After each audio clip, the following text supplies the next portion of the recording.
Hello' friends, আজি হৈছে মাঘৰ বিহু আৰু সেইকাৰণে আমি চাউল খুন্দিবলৈ আহিছোঁ আৰু সকলোলে ভোগালী বিহুৰ হিয়া ভৰা মৰম আৰু বহুত বেছি শুভেচ্ছা জনালোঁ।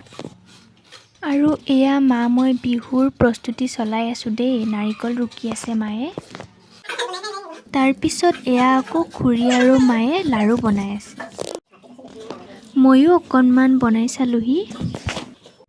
এয়া আকৌ খুৰাই কাটি আছে হাঁহৰ মাংস। তাৰপিছত এইফালে গাহৰিখিনি বইল কৰি আছে। এইফালে আমাৰ আৰম্ভ হৈ গ'ল দেই, ৰাতি হ'লে দিগদাৰ হ'ব যে সেইকাৰণে এতিয়াৰ পৰাই মানে বনাই আছে। ইফালে মায়ে হাঁহৰ মাংস বনাই আছে, মই এনেই অকণমান লাৰি দিব আহিছোঁ। ৰাতি হৈ গ'ল আৰু চুঙা পিঠা বনোৱাৰ আৰম্ভ হৈ গ'ল দেই ইফালে।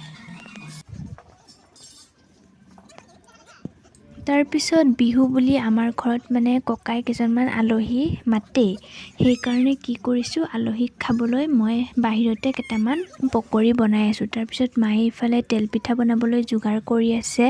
তাৰপিছত আইতাই আকৌ ওচৰতে বহি কিবা কিবি কৰি আছে।